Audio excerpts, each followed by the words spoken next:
Good afternoon. Is everybody awake after lunch? No? That's the wrong attitude. Thank you all for joining us this afternoon. We have a great presentation for you and a great speaker. Have you ever wondered why are we on Facebook? Are you tired of having website shame? Do you need some good ideas for building your membership? Did any of you answer yes to any of these things? All right, well, buckle up. You're in the right place. Today, Amy is going to ignite our progress so we all can shine online. Our speaker worked in the tech industry, including IBM, for 30 years before starting her own business. She's been training people to use software since the 70s. Now she specializes in helping leaders and staff become more productive, which results in a more lucrative workplace. Coming all the way from Shreveport, Louisiana, welcome business strategist, speaker, and wannabe pastry chef, Amy Kennard.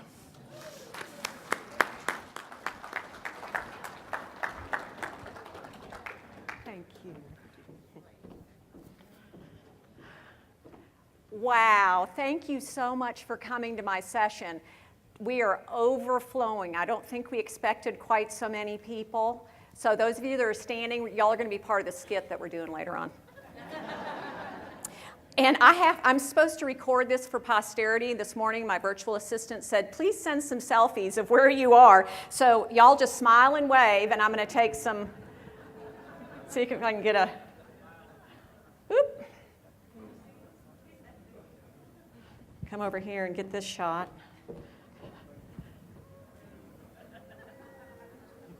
Wow, that's great. Well, I'm really glad to be here today, and I was super excited when I got the news that I was going to be presenting, because you see, one of my earliest memories involves bowling.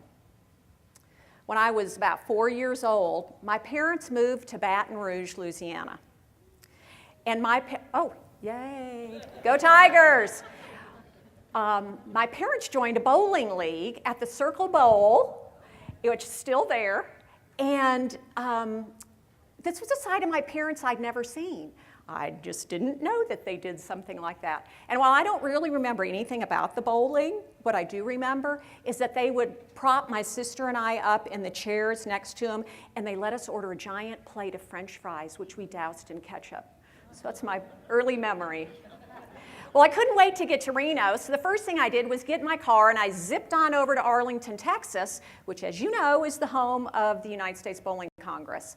And it is a beautiful location. I don't know if some of y'all have been there, but you ought to try and go sometime. The museum and the offices, it's in a beautiful campus, and it's smack dab in the heart of Six Flags Over Texas.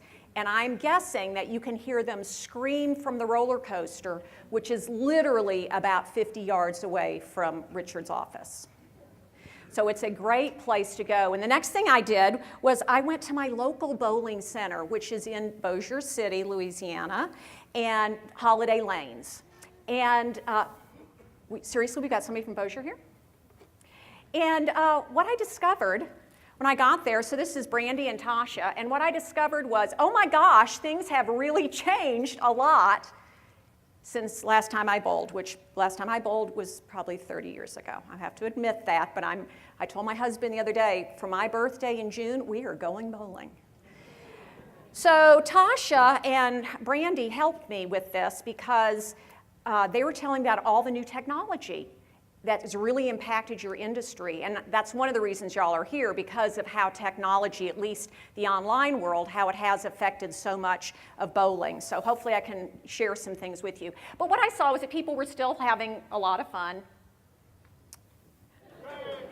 And so everybody's super competitive. I did not expect that. But Frank and Curtis, they would give me 10 seconds to take this picture. That was about it. So everybody's super competitive, and they're having a really good time. And they're building relationships. That's what's going on, right? You're building relationships. Guess what? That's what we're doing on Facebook, too. Okay? So my goal for you today is just to kind of shift your mindset a little bit and to open your eyes to the possibilities that a really good website and an impactful Facebook page can bring to your organization. And I'm going to share with you some strategies that are going to make it a whole lot easier, probably easier than it has been up to now. Okay, I don't know on the easy scale where you are, but maybe it hasn't been so easy. That's how we're going to ignite progress, is we're going to have impactful, meaningful online presence, okay? So I'm talking about two things today. First off, I'm talking about your website, and then I'm going to be talking about your Facebook page, all righty? So let me ask you this, and on your chair, I put 2 pieces of paper. Everybody should have, almost everybody will probably have a blue and a yellow piece of paper. So here's what we're going to do. I'm going to ask you a question. You're going to answer. You're going to vote by either using the yellow or the blue. And the yellow, and ignore the words. If there's hashtags on them, that's okay. Just pretend they're just a yellow and a blue sheet of paper. If you think the answer is going to be your website, your awesome website, then you're going to wave the yellow. If you think it's your Facebook page, you're going to wave the blue, okay? So the question is this. As individual associations, as you think about what you're trying to achieve, and I'm assuming one of the major goals you're trying to achieve is to expand your membership base, is to increase membership, grow the organization. Between your website, yellow, Facebook, blue, which one do you think is going to help you guys better grow your membership? So wave. Okay, hold them up high, wave, okay. Now turn around, I want y'all to see this, what your folks have voted. And I'm going to take a picture because that is beautiful. Keep them up there, I want to see that.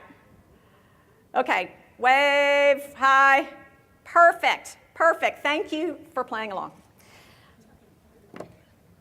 Okay, so they're both good tools. A website is a great tool, and Facebook is also a great tool.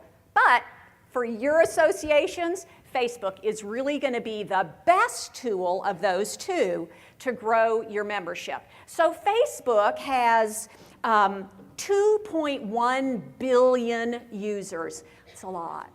Billion with a B. It's a lot. Facebook also has 116 million Facebook pages. And most of you as associations have Facebook pages. And so it's very competitive out there. Facebook has replaced newspapers, magazines, the radio, and as far as a tool to grow your membership, it's free, right? It's going to be the best thing, and it's free. Now, you've been hearing a lot about Facebook in the news lately, right? Even before they drug Mark Zuckerberg up to Capitol Hill to grill him. Hello. I mean, that was painful to watch. Did some of y'all watch some of that coverage? Oh my gosh, between some of the crazy questions he got asked and some of his answers, I mean, it was almost a train wreck at times. People said, we're leaving Facebook. We don't like this. We're just going to leave. Well, that's not likely to happen en masse because people understand that Facebook is the best tool they've got. Ask the marketers, ask the small business owners. They're sticking around because Facebook is the best thing we've got, at least for a while. Who knows what's going to happen 5 years from now, Facebook 2.0 or some other thing, but it's the best thing we've got for right now. And consider this, it may not be you, but some people, and I'm not saying who, when they wake up in the morning before they get out of bed, what do? Reach over on the nightstand, grab their phone, and do what? Check Facebook. Why do they do that? Because Facebook tells you all the fun you've missed. Right? Facebook tells you all the fun they've missed. There's a term for that. FOMO, fear of missing out. And it's true. I mean, that's part of what Zuckerberg's, why Facebook's in some trouble because they're trying to make it so addictive. And, let's face it, it is pretty darn fun. But it's a real thing. So Facebook is all let up with fun. People are going to go to your website to find out about your products and services. They're going to go to your Facebook page to find out how much fun you guys are as an association. One is very practical, one is very emotional, and they're both very important. Okay, so we're going to start off with website. Y'all need to pay attention because I went to a bunch of y'all's websites. And some of you need a little bit of revamping of your websites. And that's okay. I've had website shame multiple times in my business career, and I'm going to have it again. But website shame is a real thing. Here's the deal about a website. Your website is the source of information. You want to come to your website and learn stuff, find out some stuff. It's going to be that practical thing, and it's got to be a source of good content. But here's the kicker. If they get to your website and it looks awful, their attention span is this long, and then they're out of there. Have you ever gone to a website that was like, ugh? Yeah. So what do you think that message is giving the visitor? If they see a website that is subpar, they're going to say, maybe that association is subpar too. Maybe they don't really know what they're doing. They're not keeping up with the times. Maybe they're not really very active in doing stuff. So, I mean, it's probably not true about you, but the way technology is and the way people's brains work, that's kind of a real thing. So you want to make sure that when they get there, it's a really awesome website. Now, there's a couple things. I got to do this way. So there's a couple things you need to know about your website. Number one, there's a purpose to a website. And the purpose for you guys is going to be, it's an information hub, right? That's where they're going to come to find out stuff. Now, here, interestingly enough, your website is your home base. It's your home base, and you own it. You do not own Facebook. I mean, you might own some stock in Facebook, but Facebook could say, we're out of here, done, we're closed. And they take all your content, all your photos, all your videos, all your connections, your fans, your friends, they're gone. You have no way to watch what your old high school boyfriend is doing. So you need to rely on a good website. That's your information home base, okay? That's the purpose of your website. And then there's a why. Why? We'll just fast forward. So it's just really slow on the uptake. So the why is, what is it that they're coming to your website for? What do you think they come to your website for? They want to find out about the centers in your area. When are the tournaments? What are the leagues like? What are your hours? They want to download something, a membership form, a registration form of some kind. And I see some of y'all taking notes, and that is awesome. I'm going to tell you before I get into this next piece about the 8 points. There are handouts that are pretty meaty handouts. Well, they're 2 or 3 pages. And they're available on the ARC, is that right? They can download them from the ARC, and then I've got the last slide you can also download them from my website either way. So you don't have to take too many notes if you don't want to. You can just sit and participate and listen. So there's 8 things that you need to have on your website. There's really more, but we're going to just start with these 8 things. So your website should have a good landscape photo, landscape meaning horizontal photo, somewhere above the fold. Above the fold means when you call up the website, it's the first thing you see and you don't have to scroll up and down. So a landscape photo, that's kind of a branding piece. It should be a good photo, one that's clear and says something about your organization. So photos are a very important part of your website. They're also very important for Facebook too. They're very important for your website, and they kind of tell a story. So along with having a good landscape photo on your website, you're also going to want some other photos throughout your website, sprinkled throughout different pages. So you need to be have a critical eye when you get back home and with your team and you're looking at your website. Where could you use a picture? Because it needs to be visually engaging. It needs to be organized well and visually engaging. And while you are also putting photos on there, put some videos on there. And I might have seen 1 or 2 websites that had like a video or something. There are many applications for videos. And Adam and I were talking earlier before the program started how important it is going to be as you're looking to attract the next generation of bowlers. Video is going to play an increasingly more important role, okay? So videos are a really key component. Contact information. So contact information, don't make it hard for your users to find you. really you want to have an address, a mailing or a street address, where you're located, an email address, and a phone number. And I went to a number of websites and could not readily find contact information. This is very good above the fold, like in the header of the website, and I think on this one it was up in the header of the website. Some people also look for the contact information down in the footer of the website. You may have a separate page, contact me, contact us, on your website, and it's okay to have it in multiple places. Just don't make it hard for me to find you. My husband and I were trying to go out to eat the other night, and we said, hey, let's go to blah, blah, blah, Gibbons Restaurant. I said, that's fine, that'll be great. Let me call and see if they take reservations. Went to the website, no phone number. Really? Well, I guess we're taking our business elsewhere. So contact information is a really important piece of the puzzle for you. Calendar of events. This is one of the main things they're coming to your website for, is to find out what's going on. When's it going on? And you can have a calendar in a couple different formats, and I saw a lot of calendars, and I saw websites that didn't have readily available a calendar of events. So it could be in a grid like this, like a standard paper calendar, or it might just be date, event, date, event, date, event. So either way is fine, doesn't make any difference. Just make it, if it's not on your home page, have it someplace to have a menu option, calendar, or something like that, so the visitors can really find what it is that they're looking for. The next thing is an about page. Your about page is more about your branding. It might have something about the history of your association. It might have pictures and write-ups about your board members. It'll have just local stuff. Who are your leagues? What are your hours? Blah, blah, blah. So do have something have an About Us section.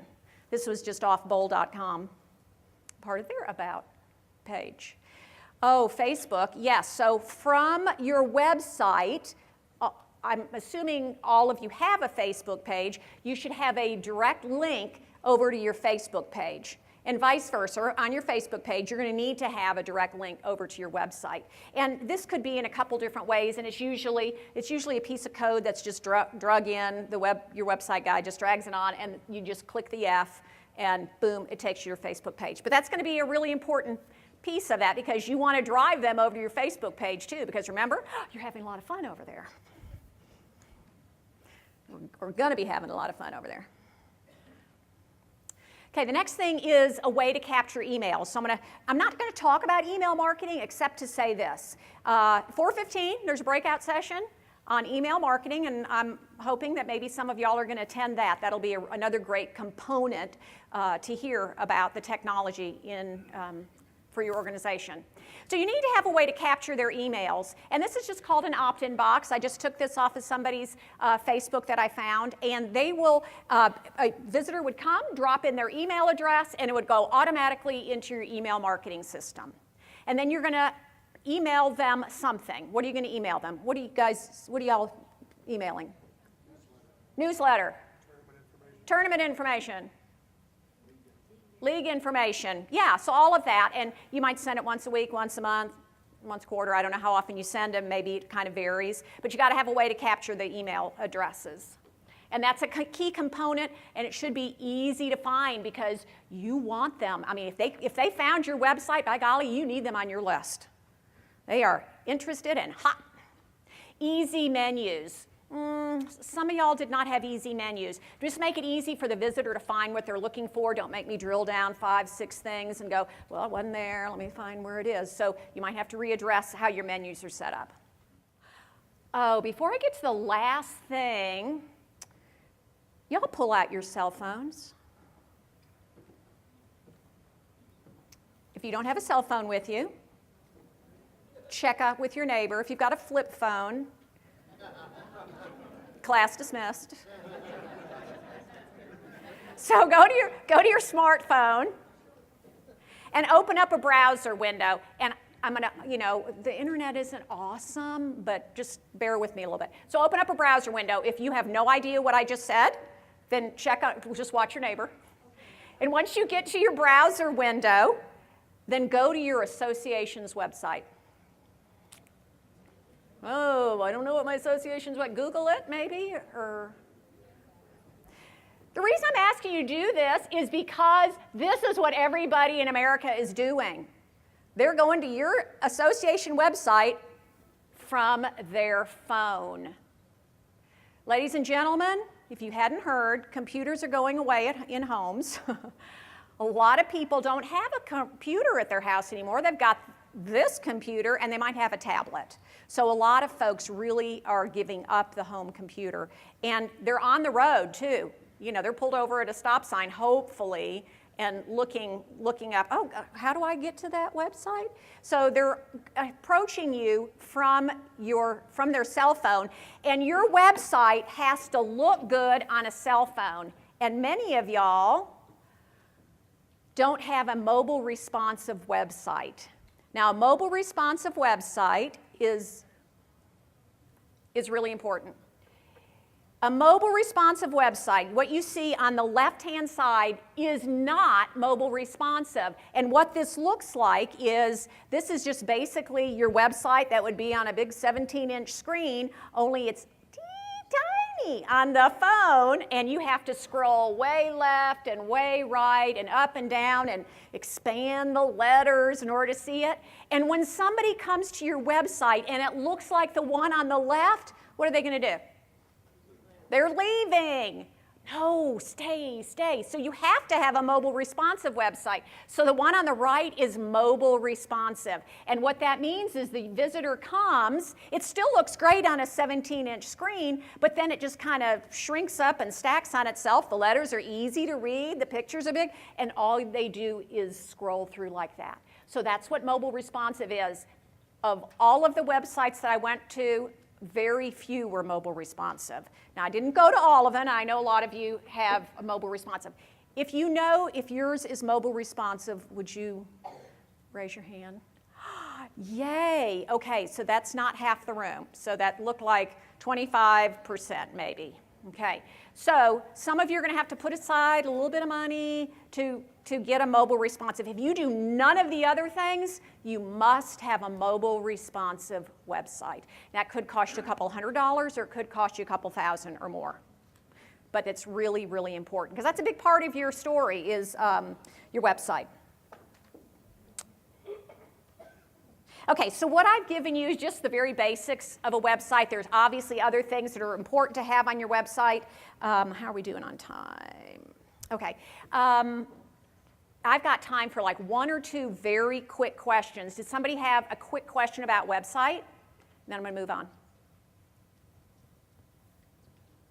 No? Okay. So we've talked about website. Now let's talk about Facebook. Facebook's the party, right? Facebook is the party. Oh, my sound effect didn't happen. I don't know what's going on. Oh. That's funny.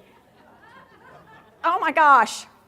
So Facebook is a good time, and that's what you need to be showcasing is everybody I talk to, Mark, when I talk to Mark, when I talk to the gals from the Dallas area, when I talk to everybody, they said,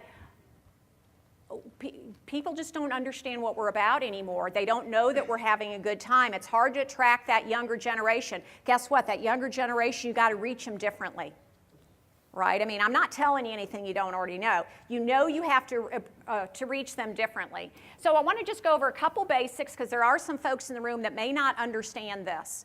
The very first thing that happens when you sign up for a Facebook account is you get a profile. And so your profile account, so when you sign up for a Facebook account, you get a personal profile. And there are friends attached to your personal profile, and you send a friend request and you say, hey John, I'd like to be your friend, and John gets that and says, okay, I'll accept that. At that moment you have that handshake moment, and now y'all are friends. And when you post about that barbecue you went to this weekend, John gets to see that, and when John posts about his grandkids, you get to see that. So there's kind of a two-way communication. You have to have a personal profile. Now, the page is set up as it was originally called a business page, and that's really what your association pages are. I did come to one that was not set up that way. But the page does not have friends. It has fans attached. There is no handshake moment. Someone comes to your Facebook page and you want them to click on like, because you need them to be a fan. Otherwise, they don't hear from you at all. And so when you, as an association, post something on your Facebook page, it goes out to your fans, and only your fans. And there's no crossover between the personal profile and the page. There isn't any. Now, here's the bad news, is that because Facebook is public and is in the money-making game, and because there are billions of people using it and there's so much traffic, if you had 100 fans and you post something, it's not going out to 100. It's probably going to 6. Might be going to 3. I mean, it's so few people unless you get people engaging with you, and Facebook then says, oh, they want to see stuff from this page. Okay, well, I'll keep serving up stuff to them. But if you don't get engagement from your fans, you're not going to have very many views, and some of you have probably seen that. Okay, so the page is what you want. The other thing that's kind of cool to have is groups. And a group, anybody doing anything with Facebook groups? Yeah, a few of you. What are y'all using it for? Family. Tournaments. Yeah, bowling leagues. Yeah, it's a wonderful thing. You know, maybe your Sunday school class or your high school class or something. Yeah. So Facebook groups are a really, really important thing. And if you're not using groups, you might want to investigate how you could use those in something in the association. But we're really going to talk about just the Facebook page. So what we have is you want to have a lot of photos. You need to have something going on that looks like fun all the time. Because the name of the game is you want them to click like, you want them to click share, and you want them to comment. And the more clever your posts are, the more engaging your posts are, the more they're going to be inclined to share it. If you see your picture on someone's Facebook page, I'm going to share that with my friends, right? Or you're going to comment. So it drives interest to have a lot of photos. Now, up until now, some of y'all have been really good. You're posting maybe, wait a minute, how often are you posting? Every day? I hear laughter. What does that mean? Once a year? Yeah, I saw a huge range of things. When there was something going on, yeah, you're posting a lot, and then it'd be like dry spell. Then we're posting a lot, and then dry spell. You know why that is? Is because it takes a lot of time, takes a lot of effort, and that's the feedback I've been getting. Boy, it'd be really great, but I'm kind of a one-man show. Guess what? I want you to have a team, and I want you to have a team of photographers. We all carry around this very nice camera with us all day, every day, right? And y'all are somebody that you know is at every league, they're at every event. Are you at everything? No. So you need to recruit some people to be on your team. So my advice to you and my challenge to you is to create a social media team. And as part of the social media team, because you can't be the whole thing. Whether it's you or the one person in your association, they cannot be a one-man show. It's going to be better if let's put some millennials on that. Wouldn't that be outstanding? They want to be on there, and they want to help run the show. And we don't give millennials enough credit. They're amazing. And the millennials are a lot older now. You know, it's that Generation Z. Maybe don't put them on it, but you know, the ones that are coming up, maybe they're too young for it, but your millennials, they're older now, and they would be great to have on there. But anyway, you need a photography team, and every day you need to have people funneling whoever on your social media team photos from things, and you know, who is it and where was this taken, so that you have tons of content to choose from. It's really important to have a lot of great content, and photos is a great way to start. So build a team. Okay, while they're out taking photos, guess what? Your camera has another little button on it. It's a video, and you could take some videos. So here we go.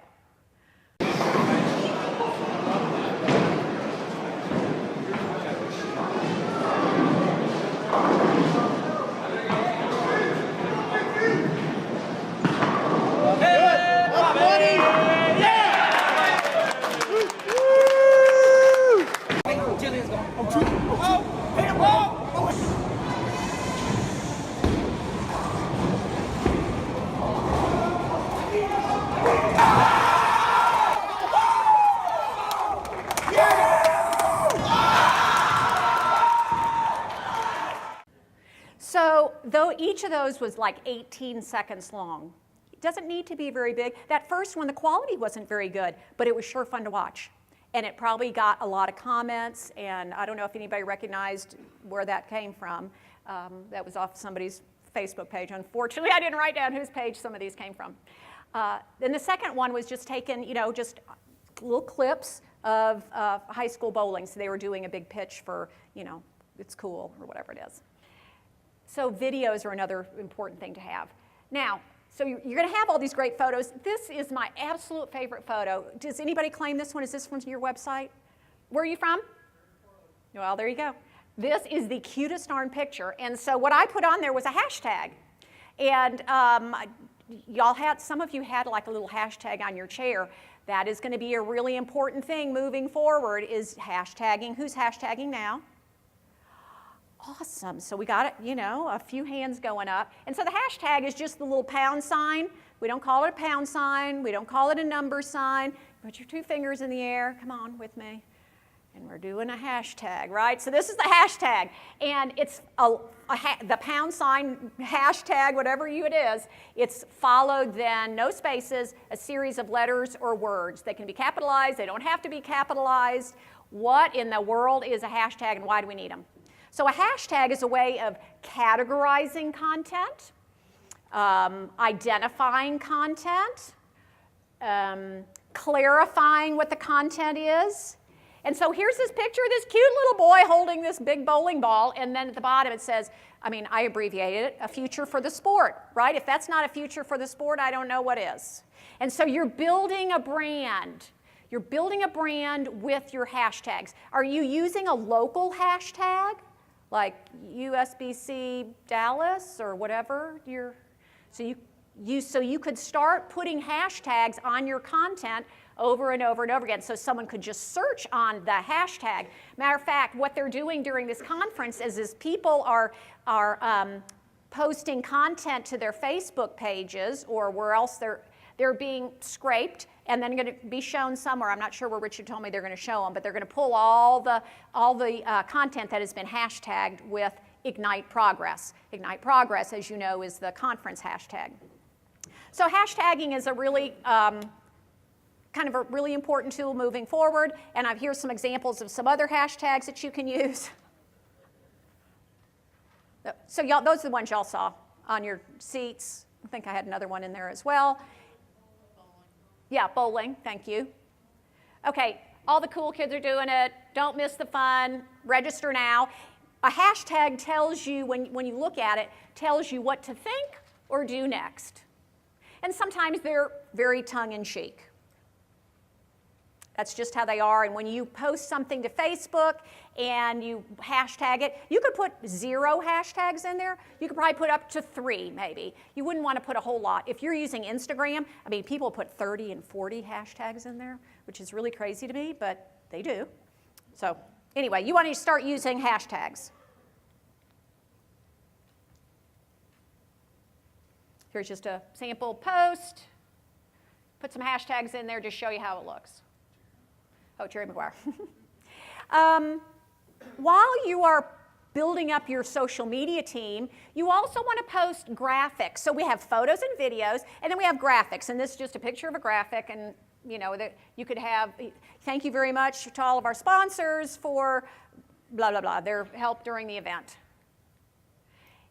Here's another one I found. You can't see, the color is kind of washed out, but it was on a colorful background. You could just type in those same words. It doesn't have the same impact as a graphic does. Oh my gosh, that's so hard to make. Oh, how am I going to do that? I've got to pay someone. Actually, no. One of the handouts that you're going to get is some resource tools, and I include on there a tool called Canva, like Artist Canvas. Canvas, only it's canva.com, and that is everybody I know uses canva.com. It's an online free tool, and you can create stuff like this. I know you see a lot of photos. They've got the words typed on them. You can use Canva for that. You can just use your cell phone, right? On your phone, you've got free stuff like this. Does anyone claim this picture? This was on somebody's Facebook page. Yes, where are you from? Okay, awesome. This was great. They had somebody, it was a part of a fundraising event, and I just thought it was the perfect thing. And this wasn't the guy that was going to shave his head, but it was just, you might call this a meme. And it got so much traction, really got good engagement. Because it's funny, it's attractive, and it's saying, please share. Oh, darn, yeah, I hate that. We just built a lot of engagement. So start thinking about those things. The more clever you are, the faster you're going to build your audience. If you've got 42 fans now, let's try and get 142, and then let's try and get 442. So you want to build up the number of likes, and you do that by having clever content that everybody wants to share and participate. Because, oh my gosh, look at the fun they're missing out on.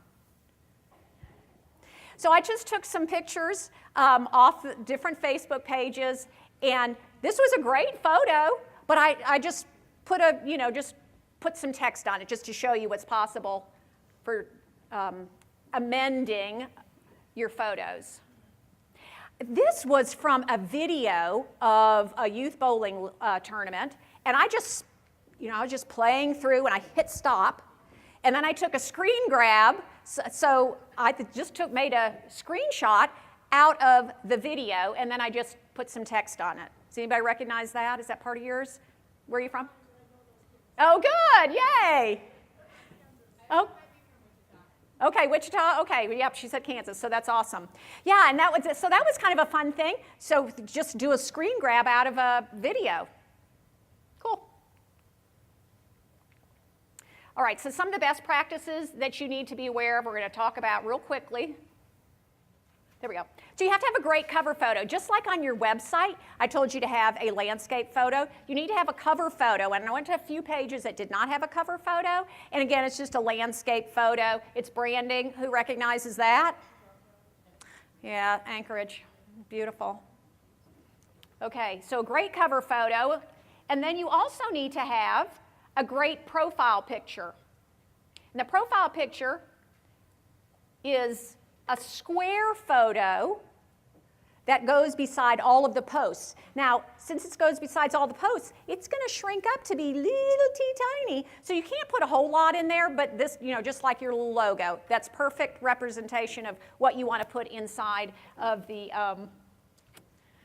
of your profile picture. Okay, a few other things that you need to have on your Facebook page. And there's other stuff. I'm just pointing out some of the most important things that you need to have. You need to respond.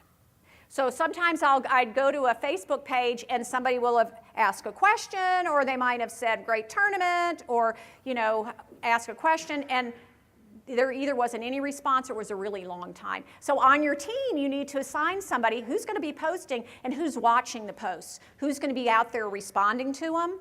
And you want to make it a goal to, at least every day somebody needs to be going and just checking just to make sure. And they'll probably be getting some notifications about that. Facebook Lives. Who is doing Facebook Lives? Where are the cool kids? Oh my gosh, look at all those hands that went up. Okay, so what are you doing a Facebook Live from? We did the final match of the singles tournament. Okay, cool. Who else? We did the final match of our Spokane County Queens tournament. Okay, so you're doing the whole thing? Yes. Nice. What else? Oh, award handout. That's really great. Okay, so for those of you that don't know what a Facebook Live is, it's streaming video through Facebook. It's kind of a techie thing to say, but basically it's like you're taking a video of the event and it's just streaming out to all of your fans on Facebook. It's very cool. It also saves it as a recording, so if someone's not watching live, they can go back later and see it. So wonderful for mom and dad and the people that can't be there. It just brings so much more vibrancy to your group. You just rise up so much. You get a lot of audience by doing Facebook Live. So I encourage you. I mean, it's just literally, you go to your Facebook page and it's like, start a live. Okay. And then you're just videoing things. And they could, okay, now y'all, I don't know how long that match lasted. I mean, it could be a minute and a half, or it might be an hour-long thing that you stream. But it's a really cool idea. And you might want to put that into your strategy. How can you better use something like Facebook Live moving forward? Just be consistent. That's the bottom line. If you're posting every day, that's awesome. Just keep up with it. Increase the value of your content. If you're not doing a lot with photos, if you're not doing a lot with graphics, you're just typing stuff in, let's bump that up to be more visual, because you want to show them how much fun you're having, because you're trying to attract that next generation of bowlers, and they don't want to just sit and read stuff. Right? They want to see that cool video. They want to watch that Facebook Live. They want to be engaged. They want you to bring them into your world. Okay. I'll take 2 quick Facebook questions. Yes? Okay, so the question was, from the youth side, she wants to post pictures of youths, children, but has to have their permission. Does anybody want to answer that? Does anybody know the answer to that? Yeah, you probably have to have a release. When I was in my local center and there was all these high school kids bowling, I was like, oh, this is great. And they said, no, you can't take pictures without a release. So that is true. You probably have to have some kind of a general release. Has there ever been a study, has there ever been a study on how many posts before it turns the public off? I mean, if you're posting, we have a lot of tournaments run at the same time, and I've noticed that sometimes we give them too much information, and it tends to send the wrong message. We lose people. I think you just answered your question. Yeah, there is a practical limit to that. And I think you don't know until your audience shows you. It might be this many, it might be that many. Most people have a very smaller, they'll have a smaller tolerance. But I would just, instead of doing them all on that day, save some up. Oh, great memory from last weekend's tournament. I mean, I would just save them for later use. You don't have to share them all at one time. But, do 2 or 3, during the event. People are going to be looking during the event for stuff, but I wouldn't put like 20 out. I'd do, put a Facebook Live and a few photos, and then just kind of pace yourself. Okay, so I'm going to try an activity, and there's a lot of people in this room, but here's what we're going to do. We're going to do it anyway. Activity time. So I want you to get in groups of, and it could be 10 or 12. I want you to get in big groups, and those of you, a lot of you had a hashtag sign, and you saw the very first picture or 2 that I showed you when I was with Brandy and Tasha and Curtis and Frank, and I made them hold those little hashtag signs, and that was because I wanted you to see, oh, wow, we're going to do that. So I want you to get in groups, and you can go in the corner, you can stand on the chair, you can build a pyramid, you can go out in the hallway, but you've got 10 minutes tops, 10 minutes. Okay, shh, listen up first.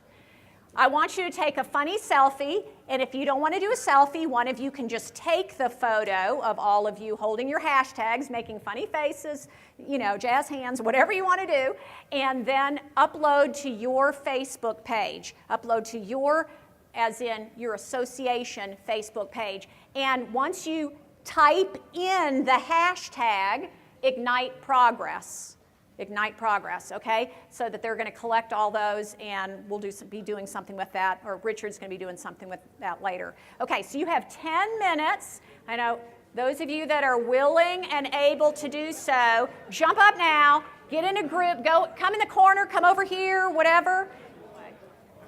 Take them back home and do this exercise at home. Really what I wanted you to do was, I was just trying to get you to start modeling, how can you do something a little bit more fun? How can you use this back in your own association? Maybe at a tournament. So do your tournaments have hashtags? Could you give your tournament a hashtag and then print out little signs and let everybody, create and post some funny pictures? So be thinking how you can use something, an activity like this in your own association, okay? Is there any thoughts on that? You might want to, okay, well, I'm going to let that simmer because I got, tournament events and stuff like that. Yes, absolutely. So, Winners or participants or anything. oh, the winners, yeah, winner, hashtag winner, I love that. Hashtag 300. Hashtag 300, Those are great, great ideas. Thank you so much for sharing those. So just start using hashtags. How can I add those together with my photos to make that work? Okay, I've been given a new clicker. It just works like a dream. So, oh my gosh, we've talked about a ton of stuff. And how are you going to get this all done? Well, you might have to outsource some of it. What'd you say? Oh, publicity. Yeah, you'd have to outsource publicity too. So how do you, what does that mean to outsource? Well, you're going to create a team. You might have an intern. You might get a virtual assistant. You might get a volunteer. You might be working with the proprietors, and they have people that can help you as part of your social media team. I was like, ha, ha, ha, ha. Okay, maybe not. But I want you to be thinking, who can be on my team? So turn to your neighbor. I want you to just think for like 10 seconds. Who can be on your team that can help you do anything? So turn to your neighbor and tell them the name of somebody that you think you could put on your team.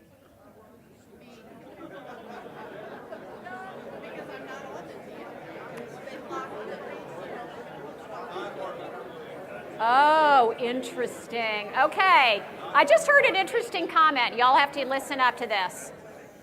So somebody said, we don't have our page open to where anybody can post on it. Oh, that's a real pro and con. I've got thoughts about on both sides of that. And partly it's because they don't want people going out there and trashing up the page and putting nasty things out there, right? And if you left it open, are they going out there and trashing the page and putting nasty things on there? No. Maybe a little bit. You can just take it down and block them or whatever. But that doesn't really happen. We're afraid of that kind of stuff happening. And so we say, oh, no, we're not going to let anybody post. Well, that just kind of takes away a lot of what Facebook is all about. So you might want to think about that. So you're going to have to outsource some of your stuff possibly, but you're certainly going to be building a team. Now, you have to have a strategy, and we talked about what that strategy might be. So you have to have a strategy for oh my gosh, you might have to redo your website. Might just need some tweaks. You might need a whole new website. And you're going to have to decide how, when, how much, who's going to do that. So that's part of your strategy. And then how do I make my Facebook page? How do I get this thing going and get the engine going and be attractive and be engaging? Because it's not an overnight thing. It does take time. It happens slowly over time. So part of your strategy is going to be building that team and finding the right people to do the graphics and people to do the photos and take your videos. They don't have to be the same person. Someone can then post it. You might have multiple people posting, and that could be different people, and then somebody responding could be somebody different. So again, it doesn't have to all just fall to you as a nice person. Now this is the marketing wheel that you've seen maybe in some of the other sessions, or you might be seeing in some of the other sessions. And what you have here, I don't think I've got a little laser on here, but the big arrow at the top, we talked about website, we talked about social. 4:15, ding, ding, ding, is the email breakout session and some of these other things. So you have a whole marketing plan, or you should have a whole marketing plan for how you're going to grow the association. If you don't have one, just put together a real basic strategy and then you're rolling the thing out. You might have to have a little handbook on guidelines on how to use Facebook well, the do's and don'ts. Those are kind of normal things that I would expect to see. Now, you have available to you 2 handouts from me. One is kind of a summary of the things that your website has to have and the things that Facebook has to have. And then you've got another handout that's resources and tools. And I'm going to just talk about a couple of the tools. One, and I mentioned it earlier, it's called Canva, canva.com. And canva.com is very cool. Anybody using it? A couple of you are using it. 1, maybe 2. So canva.com allows you to upload a picture online. It's a free thing. You just sign up, and you can crop the photo. You can put it in a collage. You can add a border. You can type over it. You can do all kinds of very cool things with it. And so someone in your association may want to use a tool like canva.com. There's another one called PicMonkey. Yes, C-A-N-V as in Victor, A. Canva.com, like canvas, only no S. Canva.com. There's one called PicMonkey that does kind of the same thing. Again, another free tool, Pic, P-I-C, monkey like the monkey, picmonkey.com. And those are both tools that would allow you to create graphics, make collages, do some things that are visually appealing, visually attractive, like the guy shaving his head with the words on it. Easy thing to do on PicMonkey or Canva.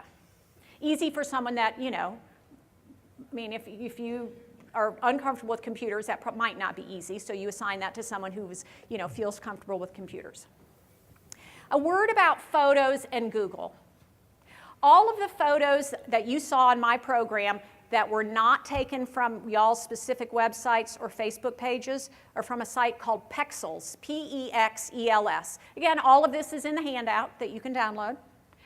Pexels is sort of unique in that it's free, photos are free, we love free, and no attribution is required, meaning I didn't have to put like a little thing in the bottom that said who was the photographer, where did they take it, and all that, because you need to use attribution if the photo site you're taking photos from tells you have to.